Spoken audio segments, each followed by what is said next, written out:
Hi, and welcome to episode 60 of Toke Signals TV, where we bring you the biggest in cannabis and hemp news stories every week. I'm Steve Elliott, the editor at tokesignals.com, and I'll be guiding you through the news. First of all, let's look at a picture from Colorado. Somewhere in Colorado, we have a bountiful, joyful harvest. Don't you love this time of year? Let's do the news now, shall we? In Australia, we have a study that was released this week that made worldwide headlines, most of them quite sensationalized. An Australian researcher claims that marijuana causes mental disorders and loss of intelligence. Surprise, surprise. When you summarize the results of 20 years worth of the most anti-marijuana studies you can find, you get anti-marijuana conclusions.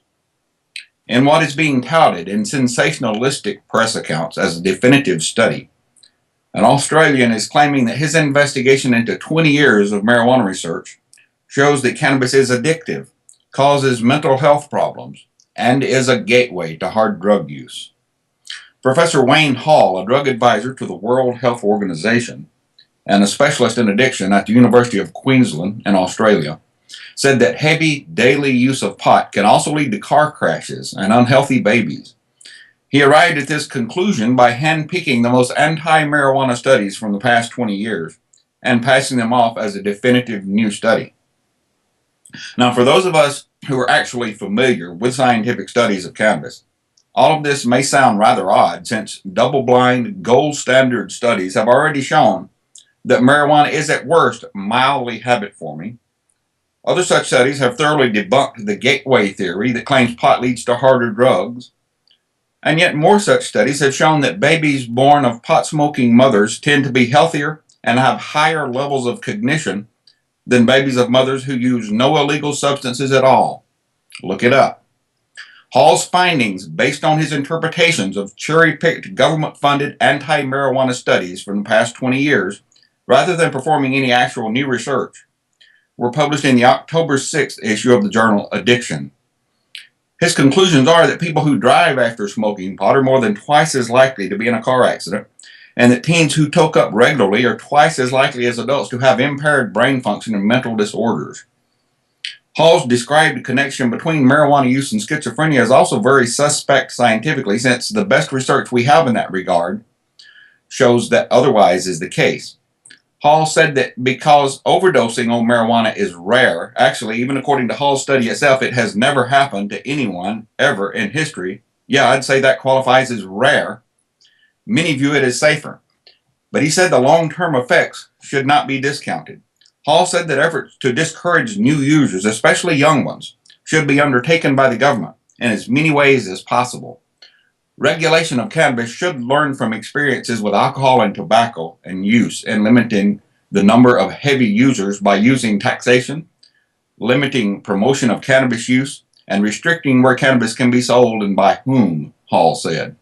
Even Hall had to admit that marijuana is not as harmful as other illicit drugs such as amphetamines, cocaine, and heroin, with which it is classified under the law in many countries, including the USA. But that didn't stop Hall from saying, if cannabis is not addictive, then neither is heroin or alcohol. If you're still deciding if you should trust this guy, here's what he said next. Weigh it carefully. Quote, it is often harder to get people who are dependent on cannabis through withdrawal than for heroin. We just don't know how to do it, Hall said. In our next story, from Spain, the Basque Parliament urges the government to legalize, regulate cannabis clubs. The Basque Parliament on Wednesday urged the Basque government to legalize and regulate the activity of cannabis clubs and give legal support to marijuana cultivation for club members' collective consumption. The Basque Chamber is concluding 2 years of work on a study of the clubs with adoption of a recommended solution towards regulating them. The recommendations approved will place Basque Country at the head of the regulation of these places, the group said. The political parties PNV, which is the Basque Nationalist Party, EH Bildu, which is Basque Country United, and PSEE, the Socialist Party of the Basque Country, have all advocated taking steps towards non-confrontational legal existence for the cannabis clubs and have urged the Basque government to devise a system which offers regulation, legal guarantees, and security for the clubs. These groups said that until there is such governmental regulation, cannabis clubs should establish their own self-regulation and standards of good practice. Also, it's expected that medicinal and therapeutic uses of cannabis will be excluded from the regulations governing the clubs. On the other hand, the conservative political party, Partido Popular, the PP, opposes the recommendations. They claim that neither the Basque Autonomous Community nor the Basque Parliament has the competence to regulate the clubs, nor the authority to offer a policy solution allowing the clubs to exist. The city of San Sebastian, also called Donostia in the Basque region of Spain, earlier this year already voted to license and regulate and thus legalize private marijuana clubs. The city plans to pioneer the opening and operation of legal cannabis clubs for both therapeutic and recreational purposes. In Morocco this week, this hash-producing nation is considering marijuana legalization. A new law being considered in Morocco that would legalize marijuana cultivation for medical and industrial uses is finally bringing the North African Islamic nation's thriving hashish industry into the open. This proposal, however, faces stiff opposition in this conservative nation, despite a centuries-old tradition of growing cannabis in the north, where the Rif Mountains have long been a center of hash production. Some farmers, like, and I'm going to do the best I can with his name, Abdelkalek Ben Abdallah, openly grow marijuana despite its illegal status. We are regularly subject to blackmail by the gendarmes, he said as he prepared his September harvest. The new law could alleviate widespread poverty and unrest in Morocco, but suspicious farmers, which are accustomed to an adversarial relationship with government authorities, don't believe the government will do anything to help them. The farmers fear that legalization might lower the already cheap price of $8 a kilogram that they receive for their product. If legalization happened for all of Morocco, we could never compete with the other farmers that have lots of land, and the price of cannabis wouldn't be any different than that of carrots, said Mohammed Ben Abdallah, an activist in the village of Oued Abdel Gaya. But under the current system, farmers complain about having to dodge police and avoiding the major towns for fear of arrest unless they are willing to pay bribes. Farmers are paid little, with the bulk of profits going to the buyers and the smugglers, who reap huge profits in Europe. Morocco happens to be one of the world's top producers of hashish, according to the World Customs Authority, which reports that in 2013, 65% of the hashish seized at customs worldwide came from this North African nation, with most of that going to Europe. There are about 80,000 families in the Rif Mountains in the north of Morocco who make their living from growing marijuana, according to the United Nations. They typically make just $3,000 to $4,000 a year. Growers can spend months or years in prison if they don't pay bribes. About 15,000 people from the marijuana growing area of Morocco are currently in jail, with another 30,000 being sought by authorities. Marijuana was legal to grow in certain regions of the Rif Mountains until 40 years ago. But in 1974, the government passed a blanket ban on its cultivation and consumption. The marijuana ban was passed just as European visitors had discovered a new source for a rising demand across the Mediterranean. It also brought Morocco in line with the 1961 Single Convention on Narcotic Drugs that it had signed. Mende Ben Said, a lawmaker with the opposition Party of Authenticity and Modernity, said the current approach has failed. His party's draft law would keep marijuana consumption illegal but legalize its cultivation. Under the legislation, the entire marijuana crop would go to a state bureaucracy that would use it to produce new cannabis medications and eventually for industrial hemp uses such as textiles, paper, and fiberboard. Marijuana can be grown for industrial and medical uses under United Nations drug rules. Ben Said said he has already been contacted by European and American pharmaceutical companies interested in investing in the industry if the law passes. In the United States this week, medical marijuana advocates are surveying candidates ahead of next month's elections. The medical marijuana advocacy group Americans for Safe Access has produced a new 30-second online advertisement to launch its survey drive for this year's election cycle educational campaign. You can view the ad in the Hemp News article. The ad will also air on this Sunday morning's TV cable news programs in Detroit, Philadelphia, Sacramento, South Florida, and Washington State. As part of its groundbreaking Vote Medical Marijuana campaign, ASA has sent out more than 2,000 candidate surveys to help patients and the general public make more informed electoral decisions based on candidates' positions on medical marijuana. More than 100 candidates in federal and state races across the country have already sent in responses. The Vote Medical Marijuana campaign will focus on as many as 435 U.S. House races, 36 U.S. Senate races, 36 gubernatorial races, and 31 state attorney general races, as well as more than 360 state legislative races in places like California, Florida, and Washington. We want to better educate supporters and the general public about casting their ballot for candidates who have their best interests in mind, said ASA Executive Director Steph Scherer.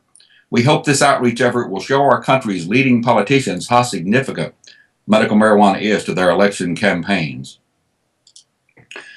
In Wisconsin this week, at the annual Harvest Fest that they've had there for 44 years now, we have Wisconsin medical marijuana patients getting their Oregon medical cannabis authorizations at the Harvest Festival. But wait, you may be thinking, they live in Wisconsin, not Oregon.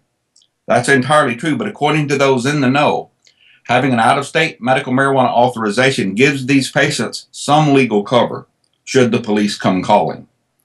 The authorizations were issued by THCF medical clinics at the Harvest Fest as part of something called the Ben Mazzell Project. Mazzell was a famous Yippie activist based in Madison who started the Great Midwest Marijuana Harvest Fest. He died suddenly from cancer 3.5 years ago. The Oregon permit has saved several people in Wisconsin from arrest, THCF founder Paul Stanford told Hemp News. The fact that Oregon issues permits to out-of-state patients has been helpful to those in Wisconsin and other non-medical marijuana states, according to Stanford. This weekend, we helped 48 patients in Wisconsin get Oregon medical marijuana permits, bringing in almost $10,000 in state fees for the Oregon Health Authority, Stanford told us. Really, the Wisconsin legislature should act to help the sick and dying patients there and keep those funds in Wisconsin. Stanford said, speaking at the Great Midwest Marijuana Harvest Fest, the 44th annual event is an old tradition for him. I first spoke there in Madison 25 years ago in 1989, and I came back and spoke again in 1990 and many years since, he told us. According to Stanford, an old friend of Ben Mazzell's, the Great Midwest Marijuana Harvest Fest was the first and biggest pro-cannabis event in the United States in the late 1980s and early 1990s, attracting at that time 15,000 participants per year. In Washington State this week, an interesting development in the 502 stores where they have exploding bottles of marijuana soda removed from the shops. Legal pomegranate marijuana-infused soda has more bang for the buck than its manufacturers and distributors realized. The drink has been removed from 3 Washington marijuana stores after bottles started exploding on the shelves. Top Shelf Cannabis in Bellingham took delivery of 330 bottles of the soda on September 28th. Employees said they were excited to promote it to their customers. They sold 10 bottles of the stuff, made by Mirth Provisions of Longview, Washington, on the very first day. But when employees opened up the following day, they found broken bottles and shards of glass throughout the store. During the night, the bottles had begun to explode. The employees said they didn't realize just how dangerous was the situation until they saw and heard bottles randomly blowing up. It sounded like a shotgun going off, said Top Shelf Cannabis manager Zach Hennepin. You can actually feel it. It was that explosive. Hennepin put on a face shield and protective garb and placed cartons of the unexploded soda in a dumpster-sized steel box out back. The pop continued to explode inside the steel container for the next 10 days.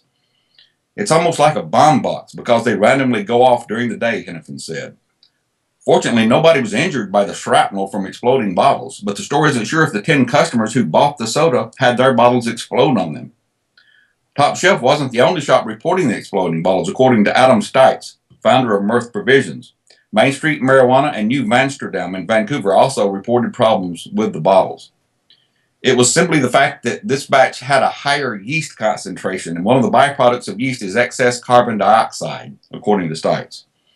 According to Stites, Mirth Provisions tested the carbonated drink to be 14 pounds per square inch, with bottles designed to handle 42 pounds per square inch. The yeast was just building up the pressure in the bottles over a 7 to 10 day period, according to Stites.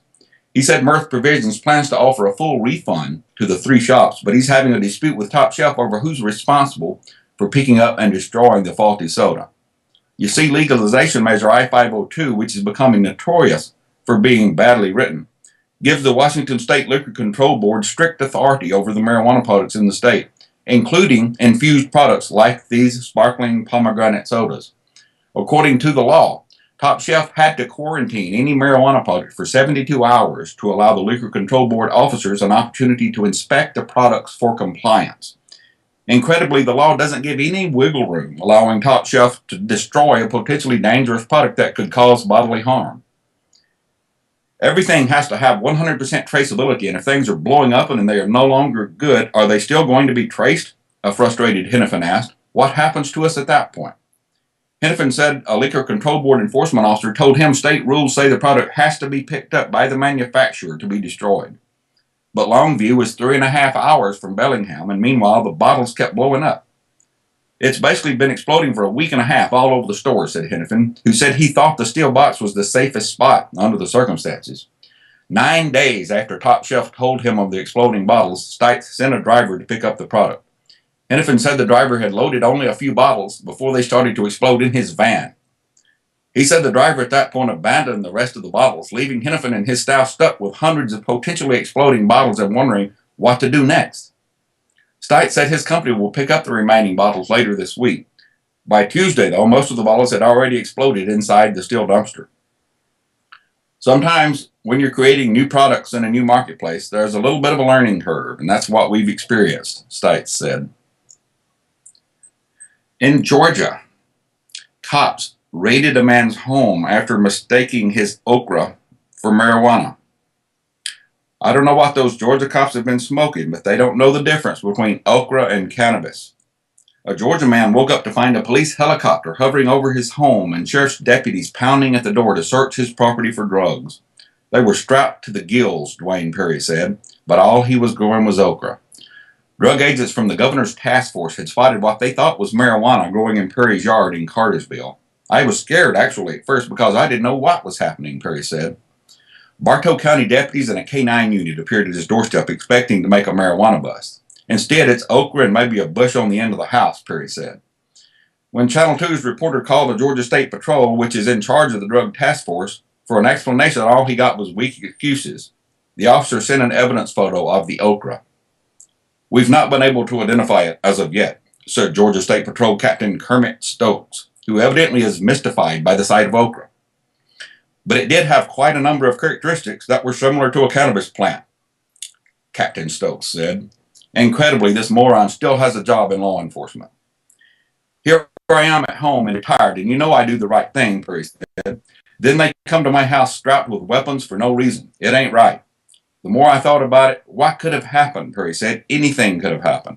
If we disturbed them in any manner, that's not our intent, Stokes claimed, evidently unaware that hovering in a helicopter and raiding someone's house with armed officers and drug dogs might be a bit disturbing. Our intent is to go out and do our job and do it to the best of our ability, Stokes said. Great job if you work as an okra picker, Captain. Otherwise, not so much. Before we go, we have a must-read story on TokeSignals.com this week. Kittitas County, Washington pot prohibitionists snicker at cannabis farmers. There's a bit of a culture clash evidently going on in Kittitas County, and we have our reporter Heather Yorth covering that. This is her third story for Toke Signals.